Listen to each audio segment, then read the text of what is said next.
All right, so Online Arbitrage Pros Q&A 5 now, and we have 3 questions it looks like on this week's Q&A. So I'm just gonna bang them out for you guys. I'd love some feedback on this as well because I think it's helping a lot of people. I'm getting good questions and I'm getting good, videos basically answering your questions. So let me know, comment on this video if you like these, if you'd like to see more of these, just to kind of reiterate that this is helping people and you enjoy them. And then I'll continue to do these going forward, weekly. I think they're helping, but I'd love some, feedback from the community. Let me know if you like these and you want to see more of them and you want me to keep doing them, okay? So Richard says there are many fake distributors out there that appear to be legit. How can we be sure that a distributor is 100% legit to deal with? So there's really only a few ways that you can be sure, Richard. That's a good question. He's obviously talking about wholesale distributors. For the majority of some liquidation, actually, some liquidation companies, if they send itemized invoices, do actually get accepted by Amazon, but I wouldn't bank on that. I've seen that 888 Lots does here and there for sometimes if you have a good itemized invoice, although other people struggle with it and they need to send it in like 5 to 10 times. So it doesn't seem to be like a clear-cut thing with liquidation, and make sure that it's a reputable company if you're doing liquidation and that they have an itemized invoice showing 10 plus quantity of that ASIN, and that, like I said, they're a reputable company and Amazon can obviously go to them and ask them for a question, okay? So I have seen that they do accept 888 Lots invoices and some other liquidation companies, but the majority of this question is obviously dealing with wholesale suppliers, okay? So to answer your question, yes, there's many fake distributors out there. How can you be sure that a distributor is 100% legit?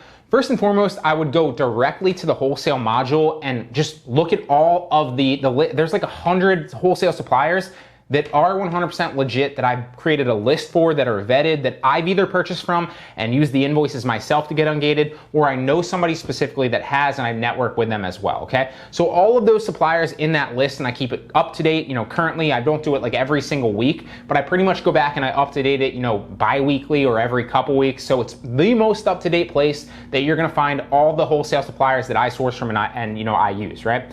So that's the best way, number one, is use from that list. That list is literally invaluable, okay? You can basically go to every single one of those, not every single one, because some of them, like BBCW, for example, you're gonna have to actually source manually on those sites. But, to kind of get off on a tangent, that sometimes is a good thing because most wholesale sellers aren't willing to source manually. So sometimes you can find like gems of products if you're willing to do that yourself that like not many other people are selling.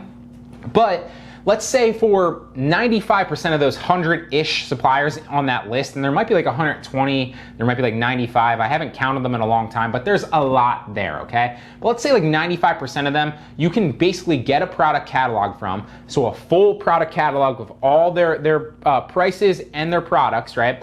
Put that into a software like Scan Unlimited, and then literally run all of those. And you can just do that over and over and over again, and you will find great products, okay? I literally source from that list myself, and that's how I get the majority of my wholesale products, probably 95% or more of them, okay? So you can get your wholesale products from that list as well. Just remember, constantly get your new product catalogs, put them into the software, and let Scan Unlimited do all the heavy lifting for you, okay? That's the best way. Now, the second best way would be to somebody that you network with, or somebody in a forum or a Facebook group, right? If you know somebody personally that also sells on Amazon that has used that wholesale supplier before, and you kind of get it through word of mouth to get ungated, then that's obviously, another really great way to do it, because some people might not know about them, so it's kind of a little bit more exclusive to you and that other person, or a couple of other people, because it's not in like a list. And keep in mind, there might only be like 20 to 50 people in the course that are doing wholesale, right? So I think there's like close to 500 people in the course now, and maybe only 50-ish of them, I don't really know, I haven't counted, like 20 to 50-ish of them are selling wholesale, right? So with that list of like 100 suppliers from the course, right, you're not really competing with that many people, because you're talking about like hundreds of thousands, if not millions of products that all of those companies offer, okay? So, there's a lot of products for like not that many people competing for that list, so you should be able to find good products there as well. Now, like I said, word of mouth is another great one. If you find somebody that you know, or somebody on a forum that has used that invoice or that company to get ungated, then there you go, that's another one. Another way that's not as good is to either go to trade shows and talk to wholesale suppliers yourself, or you can basically use a wholesale directory online. Now, I've touched on many different ones in the course, and you can kind of go back to that and reiterate some of those. There's free ones, there's paid ones, there's a lot of them out there, but basically all those are just like directories of wholesale suppliers. Now, all that is a directory of wholesale suppliers, right? At that point in time, a lot of them are legit on there, but you need to make sure that A, they are legit, so do a little research, and B, that even if they are legit, does your invoice from them actually get you ungated, okay? And there's really only two ways to know if your invoice gets you ungated. A, you need to do some research and go hop on Google and start searching for different things like that, or join a bunch of Facebook groups and ask people if they've ever used that company to get ungated before and if they have an experience with it. Nowadays, online with the internet, you can find information on pretty much any company, and you're gonna get a lot of feedback in search results. Even if it's like not a lot, you're still gonna be able to find some information on it. So Google them, do a little bit of research, and see other people's experience with that company and buying and reselling those products, okay? And really the only way, if you're not doing it that way, is to literally do a test buy. So buy 10 units yourself, try to use the invoice, and a lot of times if you're doing it that way, it's a guessing game, and you're basically saying, hey, Amazon, here's the wholesale supplier, here's the products that I bought, can you get me ungated? And a lot of times with those wholesale directories, they are legitimate companies, and you will obviously get ungated, but sometimes you won't get ungated, or you'll go through the struggle of like having to send that invoice in 5 to 10 times before you get ungated. And hey, if you don't get ungated, then you know that to avoid that seller in the future, and also that you can obviously resell them back on eBay, Poshmark, Mercari to liquidate your inventory and recoup some of your money. If not, a little bit of money, just a little bit slower, right? So that's my answer with that. Basically, the best way though is just use the course has an entire list. It spent I was gonna say like weeks, but probably months, if not years of my experience and years of other people that I networked with experience. Putting that wholesale list together, it is invaluable to you, so use that list, okay? Good question, Richard, though. I appreciate it, man. So Jenna has the next question. She says, what are your top 3 tips for de-risking the seller-buyer relationship on overall on platforms like Mercari, Poshmark, etc., and obviously eBay in there, right? So my tips, honestly, I don't really worry about it. I know that's not the answer you're looking for, because you asked like what are my top 3 tips, but like my top 3 tips are like just focus on selling quality inventory and making customers happy. In my experience, 95 to 99% of buyers are good buyers that you're not going to have to deal with, any of that BS, like you obviously saw in the Facebook group. But every once in a while, whether you're selling on Mercari, whether you're selling on Poshmark, whether you're selling on eBay, whether you're selling on Amazon, whether you're selling in your own retail store, like whatever it is, like there's going to be those buyers that try to get one over on you, and you can't really do too much to combat them, other than just not focusing on it and dealing with that problem as it arises, okay? There's 2 good things about that. One, you can always block a problem buyer on all those sites pretty much. There's usually a way to do that, or if there's not a way, I'm not sure if there is a way on Poshmark. I know I've done it on Mercari. I know I've done it on eBay. I don't know if there's a way to do it on Amazon. I don't know if there's a way to do it on Poshmark, but I would venture to assume that there is, so I would just Google if you can probably block a buyer or somebody from purchasing from you on those sites. If you know that they're a problem buyer, right? And you've already dealt with that.